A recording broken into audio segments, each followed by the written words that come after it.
This is Joe Carpenter. Today is May the 13th, 2021, and I'm interviewing Mark Latham for the first time. This interview is taking place at Mark Latham's home in Arlington, Texas. This interview is sponsored by the College of Liberal Arts and is part of the Maverick Veterans Voices Project. Thank you for allowing me to come in your home and interview you. Pleasure to have you. Thank you. Where are you from originally, and what can you tell me about your growing up? Well, I was born in Bitburg, Germany, in a military family. Mm-hmm. So kids in the military are sometimes called military brats. Right. And the term brat basically comes from a British term of British Regiment Accompanied Traveler, family status. Oh, I see. I didn't know that. Okay, but it's applied, and even now they say that we have many homes. So I've lived in Germany, obviously, mm-hmm. and around the United States. But my permanent home has always been Arlington, Texas. I see. Okay. And where'd you go to high school? I went to high school in Berlin, Germany, Leavenworth, Kansas, and Columbus, Georgia. Were you involved in ROTC in any of those high school situations? When I went to Leavenworth High School, it was mandatory for all male students, first-year male students, to enroll in ROTC. About the middle part of the year, my father was transferred to Fort Benning, Georgia, and they had ROTC, so I took ROTC 2 years out of 4 years of high school. Okay. Were any of your family members in the military? Yes. Tell me about them. Okay. My father was in the Army. He was in the Navy prior to that. And I have an uncle who served as an infantry officer also. I think my grandfather was in the Navy in the World War I era. But I'm the only one. My brother has gone into was in the Army, mm-hmm. served as a sergeant in the 82nd Airborne. Mm. And so we have some military connections, yeah. Yeah, just a little bit. How did you yourself become interested in the military? Well, I thought as a kid always I would be a soldier like my father. When I got ready to graduate from high school, I was draft eligible. Vietnam was on. Mm. And so I decided I didn't have any particular civilian career interest really. So I planned or stated to my father that I wanted to join the Marines when I got out of high school. And he was supportive of that, but then he just simply said it might be better for you to go to university and take a commissioning program and serve as an officer. And this is what I did. Okay. Well, why did you choose the University of Texas at Arlington? We were living in Columbus, Georgia, or Fort Benning, Georgia. Mm-hmm. I was not college ready, I have to mm-hmm. say. I was a resident of Texas because of my family's permanent home of record. And we knew of the university in Arlington. Sure. We knew it as UTA, as ASC, Arlington State College, right. and North Texas Agricultural College. Sure. So we had family ties. My parents met at NTAC. My father was commissioned through ROTC at NTAC. Mm-hmm. My uncle was commissioned into the Army from Arlington State College. Mm-hmm. And I'd say my grandmother worked in the registrar's office at is that right? Arlington State College. Oh, I don't guess I knew that. That's interesting. So we have a family connection. Yeah, very much so. That's a pretty deep family connection. And did you participate in ROTC at UTA? Yes, I did. I enrolled started the first year. As I say, I was draft eligible. Mm-hmm. Vietnam was going.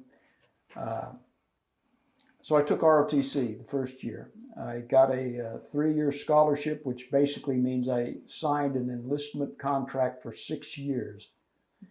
And at the end, I managed to graduate as a distinguished military graduate. Great. did all right, I guess. So the purpose of the enlisting and owing 6 years, explain that a little bit, because that's not something that's come up. Well, I have a copy of the contract, and this comes from my military records. Mm-hmm. But in August 1973, Mm-hmm. I had to sign this contract to get a 3-year scholarship, and Okay. it basically said I am enlisted for a period of 6 years in the Army Reserve, and if I break that contract, I can be called to active duty in war or national emergency without my consent. I see. So you would be enlisted at that point. Well, I was enlisted, although I think they just referred to us as cadet. Okay. But it was good scholarship. Yeah. But if you did not complete it, Right. then you had active duty. And at the time, Vietnam was going. Right. So I see. What was your major, and why did you choose this major? I thought I would study liberal arts just as a starting point because I like those types of subjects. Right. I started in sociology, but after the first semester, I switched to government, which is now known as political science. Sure. But I thought I would do better in those courses. And so that's why I switched. And it turned out it served me very much later because it taught me how political choices are made and implemented. Mm-hmm. And I served in policy and planning roles in my career. I see. So that really helped then. Yes, it did. Was there anyone on the faculty who influenced you? I always think there were about 5 people who influenced me, and I remember them. The first was Suzanne Katsikas, was my teacher for American government. Mm-hmm. Jerry Bob Houston was my instructor in the military science department. Mm-hmm. Dennis Reinhardt taught Russian history. Charles Dodge taught geology. Dan Burkholder taught music appreciation. And then there was an international student who I heard called Assad. Uh-huh. He was a member of the Iranian Student Association. Right. And they were, I saw him one time give a speech at a demonstration to where he was unmasked as he spoke. And his colleagues told him, Assad, put your mask on. The Savak is out there. Mm. There was another Iranian student group which was more in favor of the government in Iran, the Shah. Sure. And so they felt that there were secret police people observing this, and Assad was speaking without a mask, and that just struck me very singular as being. I was impressed. Extremely courageous. So I never forgot him. I don't know anything. His name Assad means lion, Mm-hmm. but I thought, well, I always remembered him. So. Yeah, how fitting. What year did you graduate? Graduated in 1976. Commissioned and graduated on the same day.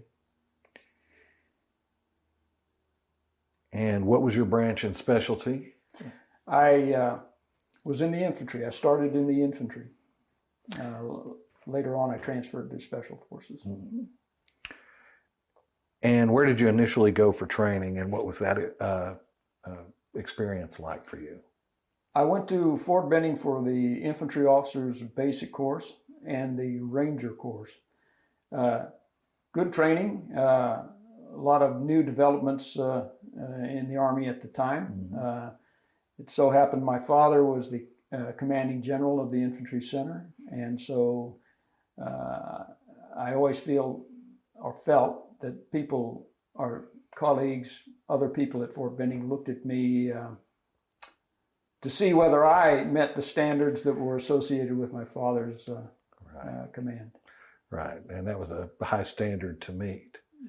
It was. Yes. And not without controversy. Right, true, and I've read the book. So what was it like having your father in command of the infantry center while you were at Benning. What was that like for you? Very good example. Okay. Yeah, I would say so. And certainly that's been echoed by many other people. What were your duties at that time, and did you feel adequately prepared? When I first, after I finished training at Fort Benning, I was assigned to the 3rd Infantry Division in Germany. Okay. So there I was a platoon leader, a scout platoon leader, and a company executive officer. Mm-hmm. I would say that the training at Fort Benning was good to teach me the basic skills, but I learned pretty quickly that you have to develop and apply those skills in the local context. Oh, yeah. And U.S. Army Europe is different from U.S. Army Pacific. Sometimes it varies by the command climates, and of course the culture is different. So right.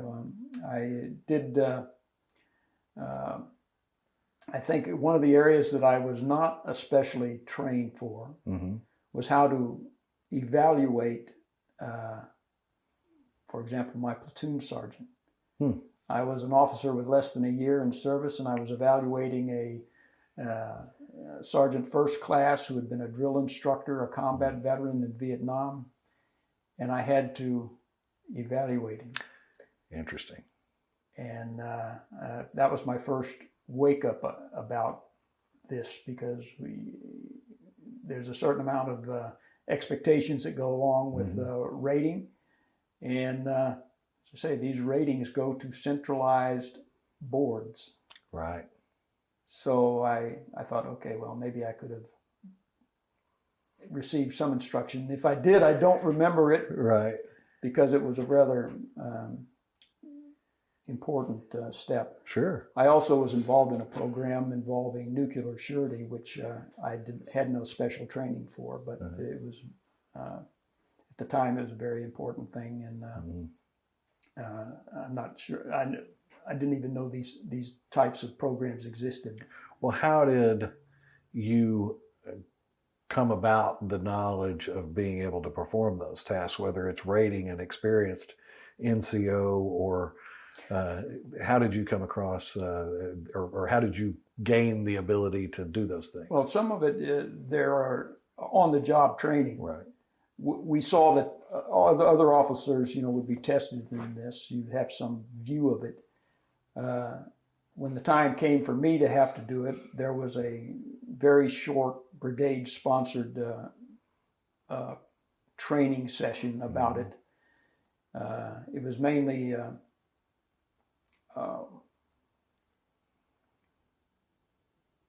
I don't think you could quite imagine what it's like to be responsible for the employment of these types of weapons. No, I can't. The actual technical side of it was done by specialists, but in our case, a lieutenant with a infantry platoon or a scout platoon provided the security and the overall conduct of this program.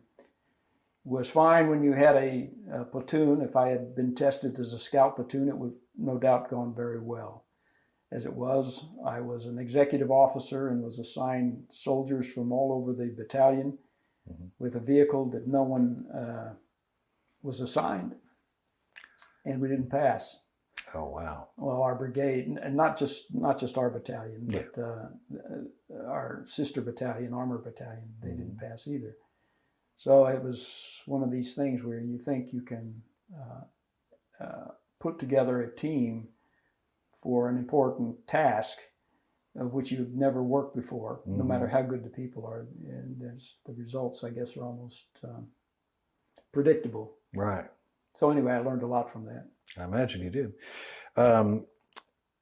So the next question is obvious because you just answered it, but I'd like you to expand on it a little bit, and that was, were you assigned or deployed overseas, and where were you assigned? Okay, in the time that I was in the Army, I served in Europe, the Middle East, and Central America. Now, this was about 5 5 years in Germany in 2 tours, 3 months in Saudi Arabia before anyone was really thinking about it, Right. and 2 years in Central America in El Salvador in 2 different assignments. And Germany was not a Special Forces assignment, but the other 2 were. Is that correct? Yes.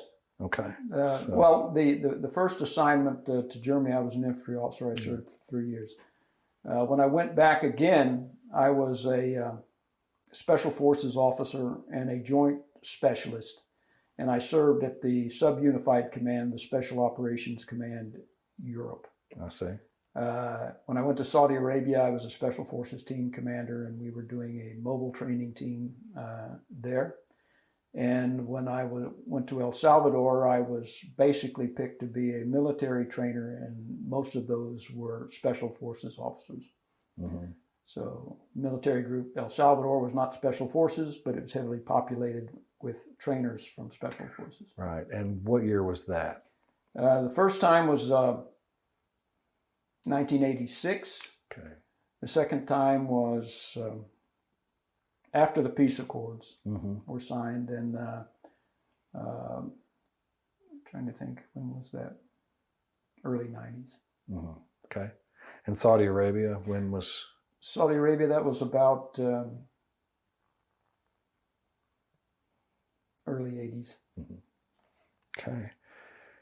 And did you receive any particular language or cultural training for these assignments? I received Spanish language training at the Defense Language Institute before going to El Salvador the first time. When I went into Special Forces, all of those units are regionally oriented, and there is a language requirement. I see. I never had the opportunity to study formally those languages, but we attempted to self-study. Right. Right. So Spanish, you know, some. I would say yes. I was rated as a Spanish linguist. Over the year, I took a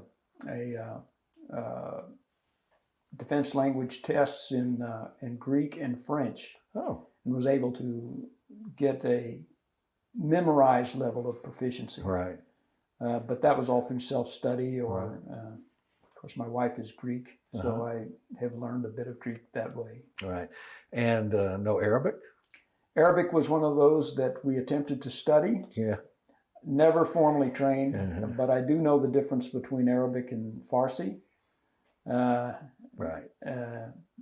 So that might be important. Well, it is important. But it was one of these things that made me question in the regional orientation. The first year I was in Special Forces, our language requirement changed 5 times to 5 different languages. Oh, and my we goodness. attempted to learn them. Really? Phrase books, this right, type of thing, sure. because to go to the schools meant a significant absence from the unit. I see. Yeah. Interesting. It's 5 different languages. Did you serve in a combat role? No. When I went to El Salvador, that was an advisory role. It was, and they didn't use the word advisor because they wanted to draw no comparisons with Vietnam. Right. So we were called trainers, and they were limited to 55 at any time. That area was an active civil war. There were a few people who were killed there. The place I was assigned was a training center that had been attacked before I got there, resulting in hundreds of deaths of Salvadoran soldiers. Goodness. No U.S. there were killed. But that was considered to be a danger area, and we paid danger pay, but not a combat zone. And so later, after my second tour, and the peace accords were signed, they did recognize El Salvador as a place to where some people were eligible for the combat infantry badge. Sure. And we all wore the shoulder insignia for service in El Salvador. It was the Army Mission Unit, and you wear it on the right shoulder. That's considered a combat patch. I see. But El Salvador at the time was not designated as a combat zone. I understand. Okay. Did you lose anyone close to you, and what can you tell me about them during your time in service? No, I didn't. Very good. And so altogether, how long were you deployed overseas? Well, deployments, in special forces are in the form of mobile training teams. They can be long, they can be short. The one I went in Saudi Arabia was 3 months. The one I went to with the Special Operations Command Europe was stationed in Stuttgart, but they deployed units there. Sometimes staff officers went and surveyed areas that they wanted surveyed. So you can't say, what was the deployment? Right. Sometimes Sometimes you were gone. Right. Sometimes you were going on some pretty long training missions. Right. I went one time to an exercise in Florida that lasted 3 months. We were completely on our own, working for what they call the Readiness Command at the time, and we were gone for 3 months. It was completely independent, and I was not married at the time, but some of the other guys were. Right. And, so we had these. We had deployments to Fort Sill. These were all readiness exercises. Sure. But these were from short to long. I'd say you could say in special forces it was from months to years. You went in a little bit. You went into what you did in El Salvador. What did you do in Saudi Arabia during those 3 months? We were the Special Forces mission that is kind of unique is to organize and train indigenous forces. So we were training members of the Saudi Arabian National Guard. Oh, see, okay. And so, we've done this. Sometimes that mission only lasted three months. But it was, the unit we were training was rather significant, pretty close to high levels of government that they served. Oh, so, see, okay. And I think you already answered this. Were you married or in a relationship? Were you married or in a relationship during any time that you served? No, I spent about 9 years single. Okay. And when I went to Defense Language Institute to study Spanish, I met a Greek language professor who introduced me to his daughter, his niece, who had just come to the United States to study. We met, we became engaged in 6 months' time, and I've been married ever since. Wow, that's great. It's an honor, too. Come from a faculty member to be recommended to his niece, I would think. Well, that was the unofficial cultural and language training I received at DLI. It had nothing to do with Spanish in Central America. It had everything to do with just meeting somebody that I didn't know, being willing to show her around. And the next thing I know, I have a Greek family, Greek vacations. Right. That's great. So during your deployments, or during your service, how did you deal with stress? Well, first, I think I accept stress as a normal part of life. Okay. And in a lot of training, you subject yourself to stress. You induce stress, into what you're doing. The best thing that I always found was to try to figure out what the source of it was. And sometimes it's a matter of just slowing down. But tell me a little bit more about that. Well, there's a saying sometimes when you're going when you're wanting to go fast, sometimes you do it best going slow. I think the term is festina lente. It means go fast slowly, and that's sometimes just a matter of just slowing down, taking breaths, concentrate on breathing. And a lot of people don't understand it. They take breath for granted, and said, no, you have to think about this, and that can go a great way for me to relieve stress is simply to slow down and breathe. Right. It does affect the brain. But mainly try to find out the source of it. Uh-huh. Sometimes you have a boss. Sometimes you do it yourself. Sometimes you just have a hard physical task to do and you're under stress. And logically, it makes sense to say that you tried to induce stress, or stress was induced during training, and I can see why that would be. Well, you can't build muscles without stressing muscles. Weightlifting, this type of thing. Right. If you are stressed by the climate, you have to train in the climate. Right. You can't somehow just go in with no practice. So you have to subject yourself to these types of things that cause stress on the body and mind. And but mainly know where the source of it is. I think is the most important thing. There's all types of exercises that you can do, or I've done, that can alleviate stress. I mean, I'm still here. Right. I guess I've managed it all right. Well, it's not just special forces, but when I was in the infantry school, one of the standards that they had for everybody at that infantry center was to run 5 miles and march 25 miles and be able to demonstrate it. I think it was on a quarterly basis. It's a major thing. And you say, well, that's not hard to do. He says, well, okay, if you were told to run 5 miles within a certain time, you have to train for that. Right. And the training is going to induce stress. First, the requirement will stress some people. The training will stress other people, and which you eventually work through with training. So it's... And that training was at the infantry school was implemented by... my father. Right. How long did you serve?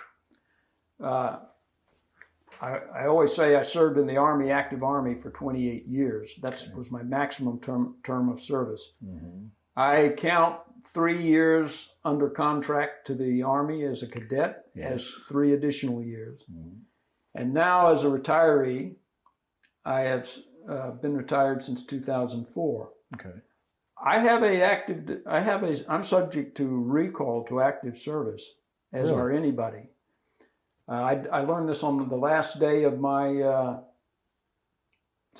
day that I retired. I asked the retirement services officer, why were you pressing me to apply for retirement? She said, because you must. That's the regulation. And I said, well, what happens if you don't? She says, then you will separate honorably, but you will draw no retirement. Interesting. And when I saw my DD 214 separation certificate, basically said subject to recall to active duty. And the only way out is to die or to resign. And I said, well, death will be certain, resignation unlikely, at least while I'm married, that's for sure. Right. But that's the way out. Yeah. And that was not, I was not aware of that really. Until that very last day. So now I know that at my age, I'm 66 years old. I'm a Category 3 retiree subject to recall to active duty. And the policy memorandum that kind of describes this retirement basically says it is unlikely that I will be recalled in anything but a civilian capacity. Certainly will not be replacing a lieutenant colonel who is 30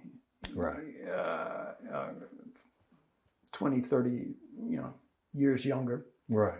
But I do know that the composition of the armed forces has changed significantly to where there are a much larger civilian component than I imagined coming into the Army. In fact, when I did retire, I got a job as a Title 10 accepted service instructor at the Command and General Staff College, where all the classes were once taught by uniformed active serving officers. They are now taught by a majority of retired officers. How long did you do that? 2 years. And your rank when you left was? My rank is Lieutenant Colonel. I'm retired. Okay, retired Lieutenant Colonel. So That's right. You'd still be. I would be recalled in that. Whether I would be doing Right. what I would be doing, I try to imagine. I try to imagine how bad it has to get Right. before they call me back. Right. Or my father, who is a retired officer, how bad it has to get before they call him back. But we are still subject to active duty recall. It says so on the That's interesting. discharge certificate. Right. That is interesting. And were you awarded any medals or citations? Mainly service awards. Mm-hmm. Are there any specific experiences or people that you remember? Well, I think significantly, I remember my father as an example to me.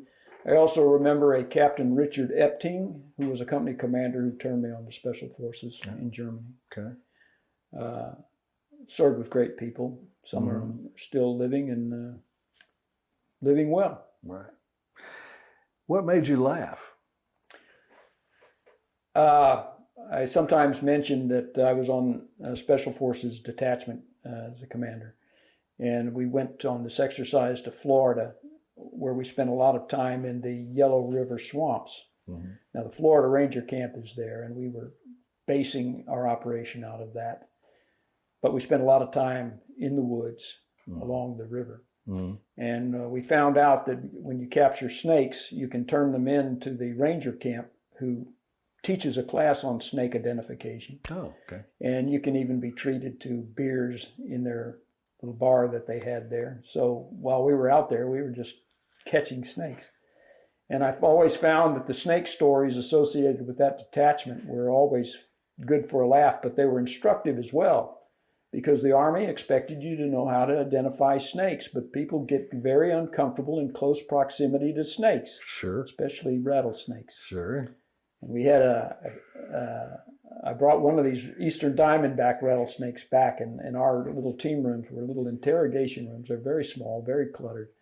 And this snake one time got loose in there and was loose for several weeks. Oh my goodness. So we would sometimes, you'd be sitting there talking with the team members and stare into a corner next to somebody, and they'd think maybe the snake was there. Or one of our medics one time came in the morning for PT, and he threw out a plastic bag, a waterproof bag that had this rattlesnake in it, and he said, "Here's your snake."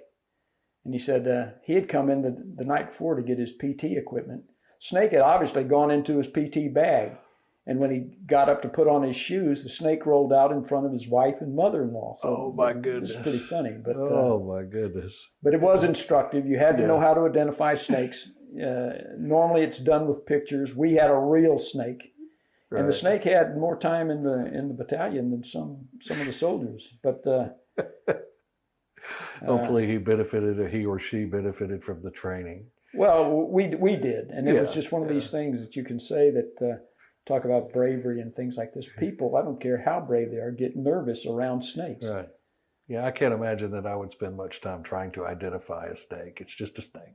Well, it was good for a lot of stories. How we caught them, what happened, and we used to use this snake it was just sitting in a terrarium, and sometimes if you had a briefing that you had to give, sometimes people would be distracted by or enchanted by the presence of this snake. Sure.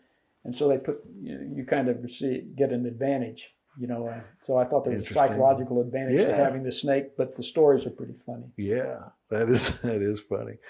Now, you had an interesting response to this one in our conversation offline, and so I'd like for you to expand on it a little bit. Did you experience any discrimination? And if you did, do you feel that this hindered your career in any way? Well, first of all, I think we have to say that the Army, like any organization, discriminates among its members. Selection is done centrally, assignments are done remotely, and all of this is based on an evaluation system that has to identify people as outstanding to inadequate. Mm-hmm. That the system changes somewhat, whether you use numbers 5 being top or 1 being bottom, or outstanding being the best and inadequate being Right. You have to assign people into these categories, and hopefully they will be accurate, and there will be some kind of narrative that justifies that. Mm-hmm. So I would say yes, it does discriminate. I would also say that even within the Army, there are insiders and outsiders. Mm-hmm. That if you come into a unit, you are an outsider. Mm-hmm. If you are have or prior service with certain commanders, you are an insider. Uh-huh. There is discrimination there, but it's not so much based on race, gender, or these other factors. It's based on who knows who you know. Right. And the need to be able to differentiate for promotion or assignments or school selections and all these. But I had a good career. Mm-hmm. I did the types of things I liked to do. Mm-hmm. So I don't feel I was discriminated against. Would I have gone further in the Army? I don't think so. Special Forces is small. Right. I spent a lot of time in what they call Special Forces not assigned to Special Forces group, which means I worked for the Army Materiel Command, I worked for Unified Command, I worked for Allied Strategic Commands. And when you are not in units or you are not in certain conflicts, you are an outsider. Mm-hmm. That's right. So it's not what we would think of as negative discrimination. Right. It just simply means you weren't in the right place or thing. But I never felt that anyone looked at me and said that who I am is a reason why I was not didn't go further. Right, and the interesting thing with regard to you in particular is your father being a major general, your father being the commander of the infantry school at Benning and or at the brigade, the 197th Brigade, correct? 197th Brigade, yeah. And that would leave the son of the father open to some discrimination, which is what interests me about that answer. Is you could very well have been exposed to some discrimination. Your father was not not always an easygoing guy. No, I've never met anybody who was in the undecided about my father and his commands. Mm-hmm. I only met people who admired him and those people who did not. Right. And as I may have mentioned, that I'd one of the initiatives at the Infantry Center was to take the Expert Infantryman's badge. Right. And I competed for it and didn't get it. Mm-hmm. But my TAC officer one time told me shortly after the test, he said there were some people who were hoping that I would fail. Right. Because the Expert Infantryman's badge was a complex, resource-heavy event, and it was done for the first time with our class. I see. So a lot of people had to do it, and they, of course, clearly, he told me, he said, some people hope I fail, which I did, but...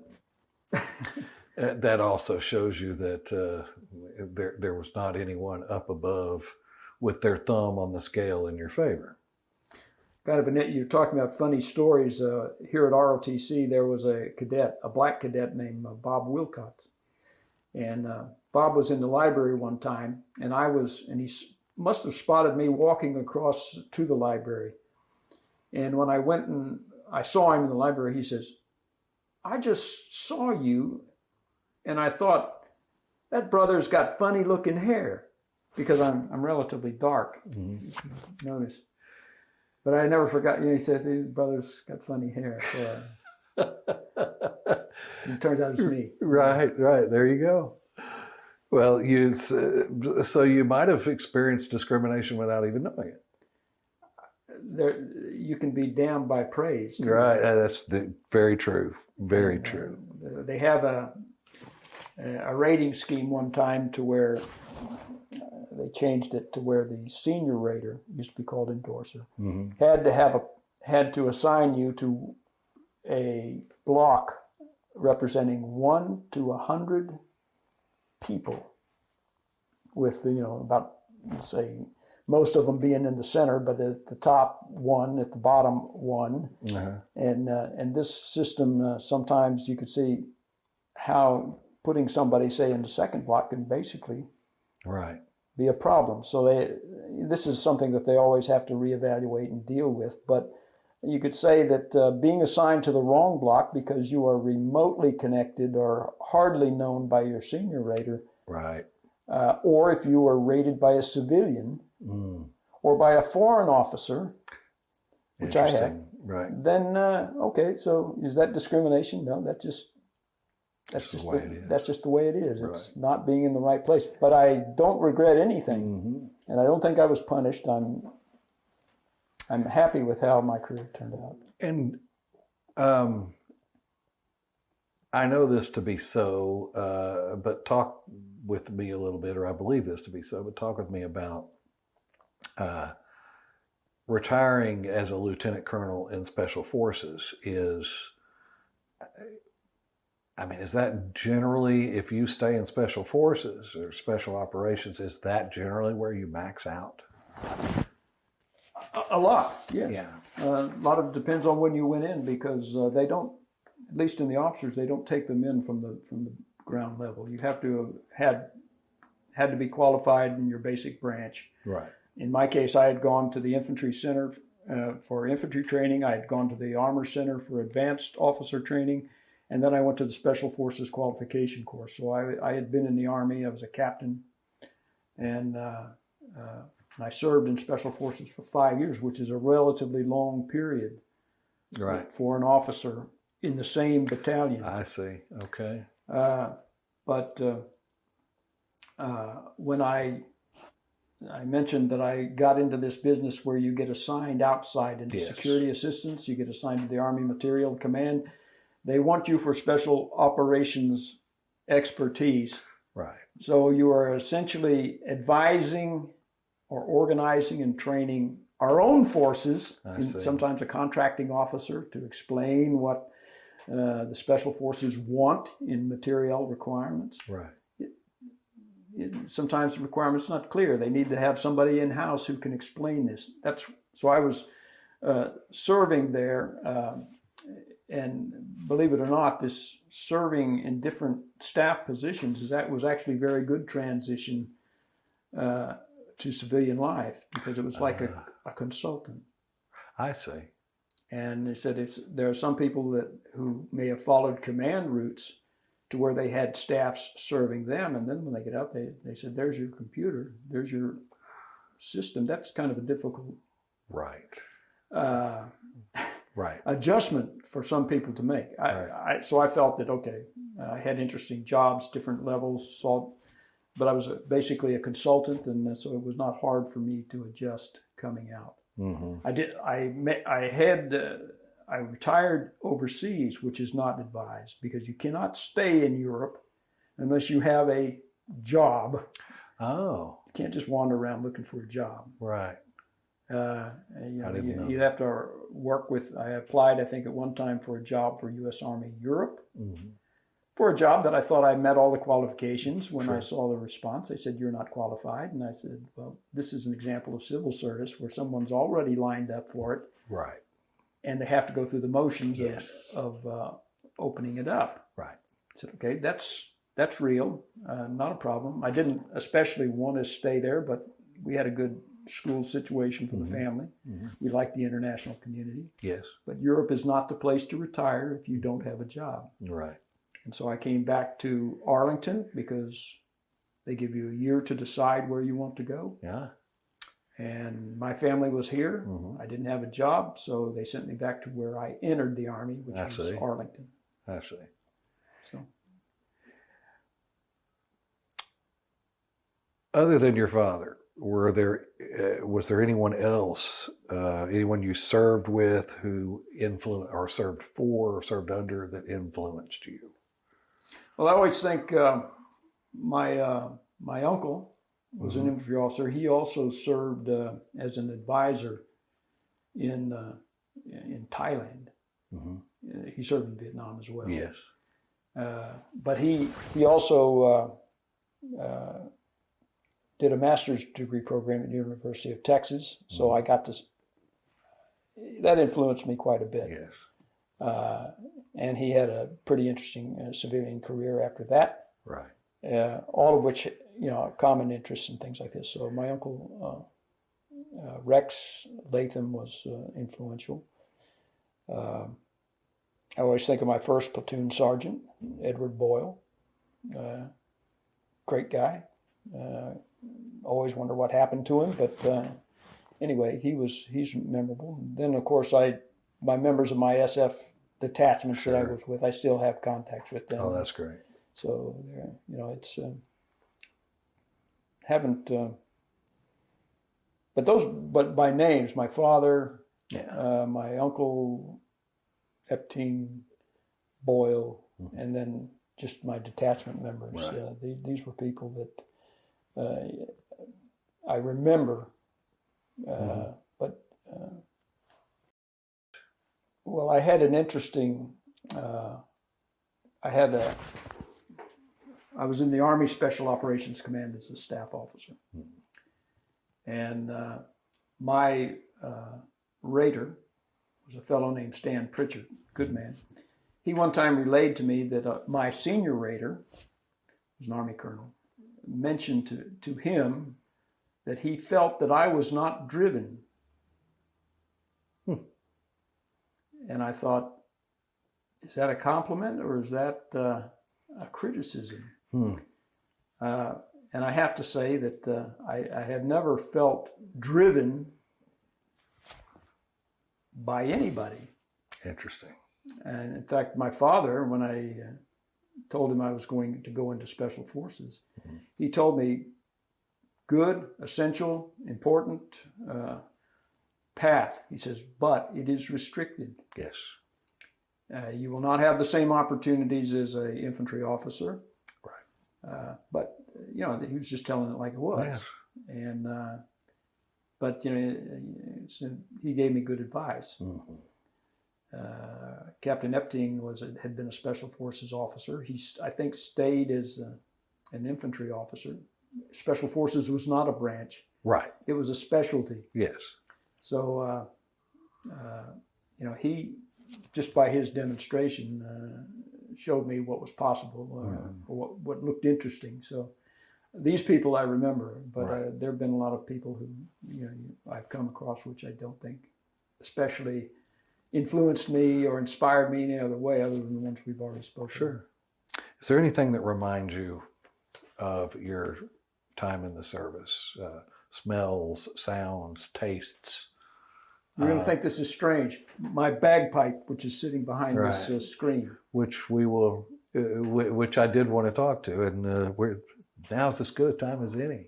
Okay. Tell me about that. Tell me how you got, how you became what do you call someone who plays the bagpipes? Piper. A piper. How did that come about? When I always liked bagpipe music. It never occurred to me to learn to play it. When I retired, I was working for a funeral home as a funeral home director, or funeral director's assistant. Drove limousines and support vehicles. And I was out at Greenwood Cemetery one time and I heard a bagpipe. And I saw the piper. He's a fellow named Bob Richardson. He lives here in Arlington. He's well known in the piping community. And I got to know him. And I asked him simply, hey, Bob, what do you think of an older person taking up pipes? And he says, well, you order a chanter, get an instructor, or get a tutorial. There's only 9 notes. Oh, is that so? That's right. He says, and start. So I started in self-study. Mm-hmm. And so I got to where I could play a few tunes. Uh-huh. And I went out to, I go to UTA and play. Yeah. I know Corporal Randy Johnson. He's comes to talk to me whenever I'm out playing, but I'd always meet people there around the baseball stadium or football stadium, and I'd talk to them. They'd hear the pipe and they would come. And there was a lady one time who came to dump some yard waste into a receptacle that they had set up there, and she said to me, she says, "Where's your kilt?" I say, "I don't have one." She says, "Get one." And so I thought, okay, maybe there's some potential for this. Right. So anyway, I just kind of pursued it, and I do meet with a school called the Balmoral School of Piping and Drumming, and I like to think I'm on good terms with instructors, some of which are champions, but world champions, but. We meet in a class in summertime. It was in Pennsylvania. Now it's remote on Zoom. Mm-hmm. Oh. So when I'm listening to my instructor in Canada, I can hear him tune his pipe from my little RV outside, little trailer. Uh-huh. And when I'm playing my pipe, my instructor in Glasgow can help me tune my bagpipe. I see. And so you say, well, why is this remind me of the Army? Well, piping music is sometimes seen as not just an instrument of enchantment, it's seen as an instrument of war, and at one time was outlawed under law in the United Kingdom. But it has a distinctive sound, a distinctive presence. To play even for a short period of time takes a lot of preparation. So I always say it's like special operations. It's unusual. It's characterized by long preparation time for short time on target. Right. And it has a psychological effect, which you can feel. Yes. And I have to say, I've never met anybody who didn't like it or who didn't come to see where it was coming from. And good people, goodwill. Mm-hmm. So I see it as a kind of a communication thing, but it has all the characteristics of a special operation. Interesting. And so. It's very traditional in the military. You do think of it. I think of The Longest Day. Is that the movie The Longest Day? Is that where? Well, actually, the son of that piper. Bill Millen is a Facebook friend of mine. Is that so? Yeah. And so you think about it in terms of bravery, because these guys would tune up their pipes and they'd be playing their pipes marching through. Well, it makes you think sometimes what is a weapon? Right. What is he said, well, you can't believe that someone could somehow play. Playing bagpipe is complex. There's only 9 notes. But you have 4 tuning points, 4 reeds that you have to tune. Wow. You have to maintain steady blow pressure, or it goes flat or sharp. Right. And you have to memorize the tunes because you can't walk with music. Right. So you have to know it, and even written pipe music is not always the way it's played. So there's exceptions and nuances. And that's right. Yeah. But on the other hand, it's completely unique. Some people would not even consider it nice to hear. Mm-hmm. But I've never encountered anybody like that. And you said something else. How do you define a weapon? And psychologically. That might be a pretty strong weapon. Well, there was a reason after the Battle of Culloden, when they basically tried to eradicate the Highland culture. They made wearing of plaid or illegal, playing of pipes illegal. If you there are some recorded instances in history where people tried to claim they were not soldiers because they were just pipers, and they said, "Well, we've never seen where soldiers were not accompanied by pipers." Mm-hmm. So they hang you back then. Wow. And so he said, "Well, okay, how what's that?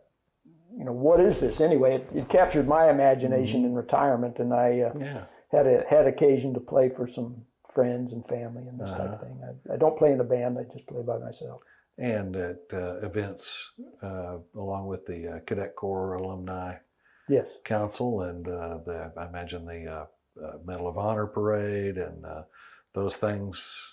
Are you participating in those as well? In fact, the Cadet Corps Alumni Council some time ago formed a marching contingent, mainly of old Sam Houston Rifles. Right. And at that point, my only recommendation was to add pipes. Sure. And so we managed that. One of the tunes that I recognized in learning pipes was what they call the Sam Houston Rifles hymn, or the Jody hymn, is actually a variation of an old tune called "Will You Know Come Back Again." Oh. And when I was kind of looking for tunes, I don't always select them based on an instructor because I'm by myself. Sure. But I would go and look to see what the title says, and then look to see what the lyrics say. Mm-hmm. And when I heard a clip of this, and I've heard this before.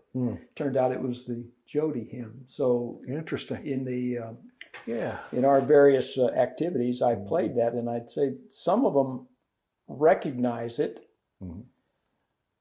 Some of them don't recognize it because they think everything the only thing that a bagpipe plays is Amazing Grace. He says, right. No, but it's the Jody hymn, right? And it's Will You Know Come Back Again. Yeah. And so it's there's a message to it. Sure. And the instrument, of course, it wouldn't quite be the same if you played it on a piano. I think. Right. Oh, of course not. Certainly not marching in a parade. No. But we've done that, and that's how I came across the Scottish American Military Society, because they were marching in a parade with flags, and I was marching with our group with a bagpipe and wearing a kilt. And they came to ask me what was my Scottish connection, and I have to say that in my family, we never gave it much thought. Right. Although since then we find out that the names are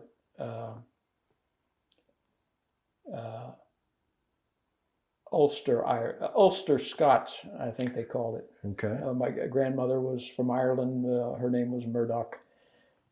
Names like Templeton. Latham is sometimes seen on both sides of the border in England, northern England and Scotland, pronounced as I pronounce my name. Mm-hmm. So, but we never had that family connection. Now we seem to have a connection. So it's almost a spiritual thing in a way. Well, it's kind of interesting at this time of my life. I'm able to see where certain things have kind of intersected. Yeah. And you say, well, I don't think I planned it that way. Right. But it came about, and I'm grateful for it. So. Right. So, are you involved in any veterans organizations right now, or have you been since you left the military?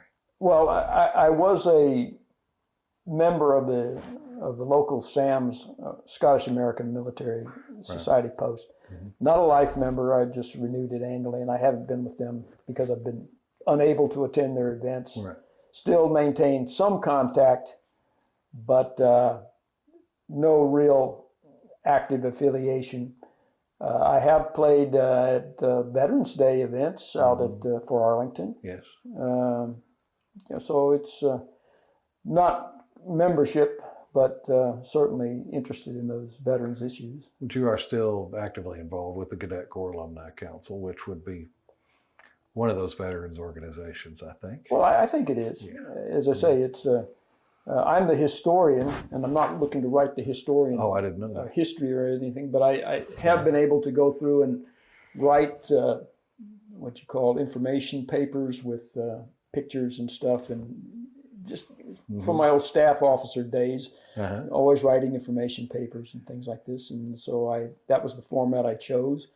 And so I stay in touch. From time to time, the battalion asks to have a number of us alumni members to come and talk to them about what we're doing, what we did, what we think. And so I like to, I've done that a couple of times. And, but as I say, I live very close. I can come and do that whenever they want. What did you do after you left the military? Well, when I retired, I was in Belgium, didn't have a job, Right. had to come back to some place in the United States, and I came back to Arlington. My family is here, parents, grandparents, some of my siblings are here, and close to an airport, so we can get to my wife's family in Greece. But anyway, I came back here basically for family reasons, and then began to look for a job. I applied and got a job at the Command and General Staff College in Fort Leavenworth as an instructor of joint and combined multinational operations, operational strategic level studies. Not especially popular with many of the students who will not be working at that level, but to me it was good. 2-year appointment. You could resign any time. They could release you any time in that appointment, and you had the option to reapply. But it is a accredited master's degree awarding institution. You've got to have you have academic ranks. You don't have tenure, but you have all these appointees. So I did that I got that job right away, about 6 months after I arrived here. And I did that for 2 years. I was up in Fort Leavenworth, had an apartment there, and then decided I didn't want to hang around up there on weekends, so I commuted back and forth to here, Arlington, every weekend and holidays, and worked up there. But decided I didn't want to do that anymore, so at the end of my term, I gave notice and resigned, came back here, and I got a job as a substitute with the Arlington Independent School District. I see. Working mainly Bailey Junior High School, where I once attended, and Arlington High School, where my sons attended, and nephews and nieces and all this type of thing. Local school. And then I also got a job at with the Arlington Funeral Home, the Greenwood Mount Olivet Company. Again, these are at-will work. You don't have to do everything that they ask you to do. They don't have to guarantee you anything, and they pay you by the hour.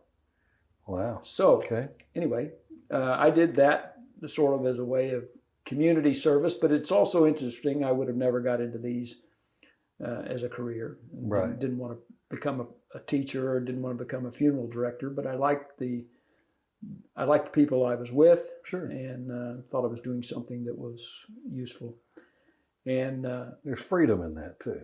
Well, there is at-will work. You don't have to promise anything. You don't have to expect anything. If it all works together, then it's good. And I did that for about 10, 12 years. That's it. But I worked for my parents. They have a small tree farm, my old dad's homestead in East Texas, and I help him whenever he says. When he says go, we go. Right. So how many acres is that? It's about 250, and a lot of it is acreage that his grandfather had. His grandfather had 10 children. Right. So it was all distributed and went under different owners over the years. And my dad is kind of built on that, and it's a actual tree farm. He's got a very good stewardship program designed to balance the forest and with timber, wildlife management, water management, and he's done a very good job with it. He's actually won an award. Oh. He was the Texas Tree Farm of the Year back in the 80s. But he runs a good operation, and I help him whenever he says. And that's in Linden, right? That's in Linden, Cass County. And how long has this land been in your family? Oh, my father was earlier in the 20th century. The family came from South Carolina, and my father, born in 1927, was born in El Dorado, where my grandfather had gone to work in oil fields. Oh, okay. So they had been from Cass County. He went, married, met my grandmother. They married, had some children. My father was born there. Then they moved back to Cass County, and that's where they lived. My father, when he was old enough, decided he did not want to be a farmer, and he went into the Navy. Right. So he's World War II era, but after the war, he served in North Africa as, I think, air traffic controller with the Navy. Right, in Morocco. Morocco. Yeah. And then he came back with NTAC, and his commission went in the Army. Right. So, but your roots here in Arlington go back a long way, and your roots in Texas go back even longer. Well, at least there's some now, they've done some work to find out, well, okay, it's South Carolina is where they originally came from. There is some indication that maybe someone of Thomas Latham came on the Mayflower or something like this. But anyway, we're finding more Lathams than I thought are around. Right. How they're connected to us, I'm not sure. Right. But, so would you, I'm sorry, I didn't mean to interrupt you. Well, I was going to say the only other thing, my wife is now handling a lot of family matters in Greece. Oh, okay. And also for an aunt in England. So she does a lot of that, a lot of it by internet now because of travel restrictions and COVID. Right. But I help her with that. You know, I can't really manage detailed business, family business in Greece. I can help her with whatever she needs. So, so that's kind of another aspect of my family focus. It certainly keeps you busy. Yeah. If you could serve all over again, would you do it? And would you do it in the same way? I like the way it turned out, and I learned a lot. I would do it as I did. I would hopefully would be able to benefit from everything I've learned this time. Right. So I could maybe avoid some of the mistakes that I made when I was younger. But no, I always thought I was going somehow into the service. And although I served in the Army a long time, both of my sons are in education. And one is a coach, a PE coach for special ed in Allen. He's also a tennis coach. He is had champion tennis players under his supervision. He has a ring to attest to that, state ring. Wow. My other son is a English professor out at Midland College. Oh, okay. And my brief time as a substitute teacher has shown me that public or teaching is a service in a way which you cannot overstate. They didn't go into the military, but they're doing something which is as important as I think I might have done, or other people think military service. They are in the service of their communities and their teaching, and they're molding young lives. Well, and even in the special forces, when I thought I was going to get into high-speed commando operations, some people told me the main business is teaching. And I found that, I was employed to teach foreign troops and also our own troops. And you can always say, well, teacher is only effective as students are willing to learn, but got to have it. Right. Right. So how often do you return to campus, and what do you think of the changes that have gone on there since you were initially young cadet? Well, since I moved back here, I've always been within walking distance or cycling distance to that university. The times I've been there, particularly like programs at night, I come out of there and I think I'm back in student walking down in front of the library, or walking in front of College Hall. I'm impressed that that new Brazos Park, if you look at it from up past College Hall, it looks like the building is still there. Right. And so I sometimes have some feelings. That was your dorm still? No, I wasn't in a dorm. Okay. I lived in apartments Okay. with friends and cousins and stuff like Okay. this. Okay. So they didn't have the student housing then that they have now. Okay. Well, yeah. Certainly not the quality, but I know the Jodys were, Brazos Hall was their... I wasn't part of their, that. yeah. I was on the team, but I wasn't part of that. Yeah, okay. What advice do you have for people entering the military now? I would say, first of all, Google the acronym METTC. And when you do that, you're going to find it talking about in Army language, and you're also going to talk it in corporate language. Because it talks about analysis of what you're there for. What does your organization do? The mission of the Army is to fight wars on the land. Right.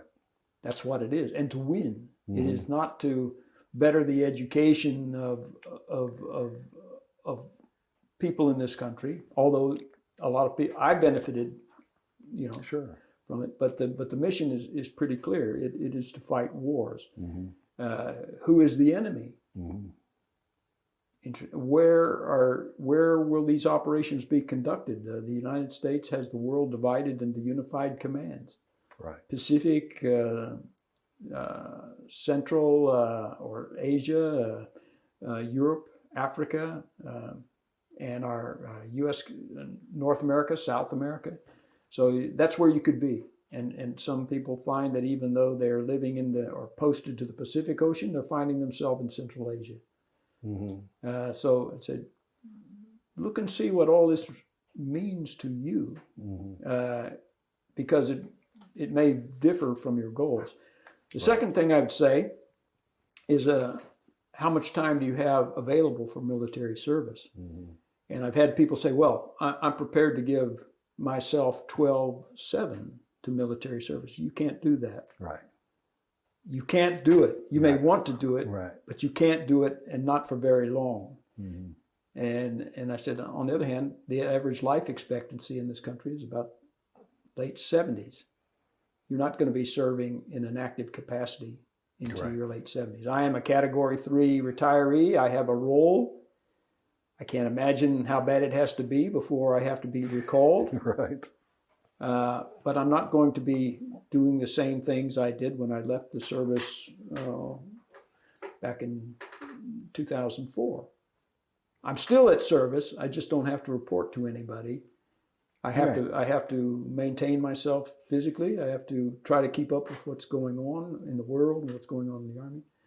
But anyway, you have to decide how much time do you want to devote. I found that I was aware that in a study that if you were to make the Army a career, you must leave not one day past 20 years. And you must spend the 10 years prior to that preparing yourself for that transition, get the necessary education, network, find out where you can apply these skills. He says, and retiring at age 50 in Europe with no job, you're not as employable as you may wish. Right. I wasn't. Sure. And I fell into something that I found interesting, but it wasn't like starting a career. You have to be a little more deliberate. And part of it is to say, how much time do you have available or will you make available? Obviously in service, if you're injured or something like that, you're done. Right. You may get disability, you may get a lot of things, but you're not going to continue full strength for past a period of time. Right. So how much time have you got? Really, one of the other things I would say, consider the value of a government security clearance. You have to stand an investigation to get that, and you have to conduct yourself in a way that you will always keep it. Right. And I said, a lot of people don't think about this, but I can say that some of the security clearances are quite valuable in civilian life. Sure. especially if it has any connection with government. Mm-hmm. So consider that. The other point I mentioned was about not knowing how to rate a more experienced soldier. Give some thought to the evaluation rating system that's extant, and come to terms with it, Mm-hmm. because it's difficult. And I don't think I ever had any kind of training. I one time was in staff college, and I asked a general officer, I said, "You are a senior rater. How would you advise us to plan our senior rating profile so that it's credible?" And I was rather disappointed with his answer. He said, "Well, because the people that you work with are chosen by you, you will rate them all at the top, and then you will periodically restart your profile." I was disappointed with that answer. Yeah. Because I never had the choice to choose people who work. Right. Of course, I said I'm not a general officer either. Right. But I know that this is an issue. Grade or rating and inflation is a major issue. Right. So give some thought to it. Mm-hmm. How would you rate somebody, your peer, your subordinate troops, your younger troops, your older troops? Because it's going to come. And it may come really quick in your first year. It did for me. And give it some thought. Well, my first rating system went from outstanding to inadequate. Right. In between, there was superior and effective. And I was told by one colleague, he said, if you rate somebody as effective, that may be exactly what it is. That's a good thing. You're effective in what you do. He said, that'll tube your career. Right. If you get one of them, or if you get sometimes a point or two taken off, he said, what are you trying to say? Right.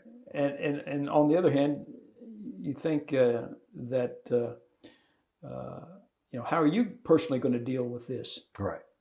Are you going to be crushed by being called effective? Are you going to crush by being have a couple of points dismissed, that you're not outstanding, right, that you're not superior, that you're just effective? Yeah. I said, come to grips with that, because they'll be done with you sooner than you may wish. Yes. And in my view, they sent me a letter saying, you are reaching maximum term of service. You will be separated on this date. It was 28 years from when I came in. Mm-hmm. If I had been promoted, I would maybe been able to stay 30 years. Mm-hmm. But it was 28 years. They're done. Right. Now, as I say, I've got a commitment which I take seriously. Some people may not, but I do. And I say, if they call me to active duty, I'll do whatever they say. Right. And they will probably pay me at the appropriate rate. Says, but will I be replacing, say, a younger officer? No. Right. That's not expected. But I can still have a role. I'm still trying to imagine what it might be. Mm-hmm. Maybe give some thought to that while you're thinking about a military career, or if you're only going in for reserve or going in for a term period, do your best, give it your best, but they'll be done with you when your term's up. Right. Is there anything that you would like to add to this interview that I have not mentioned? No, I was going to say, if you have anything to ask that has not been asked, ask away, because this has given me an opportunity to kind of look back at a lot of points in my life. And so it's been a useful exercise for me. I appreciate you having me to do this. And so if you have any other questions you'd like to ask, like who is this dog sitting here? This is Lucy. There's Lucy, and she's on camera now. So I don't wear a watch. She keeps me on time. Oh, is that what it is? Yeah. She gets us up in the mornings. She tells me when to take her for a walk. And I had a Norwegian officer one time who told me, he said, you should always walk your dog every day, whether you have one or not. Okay.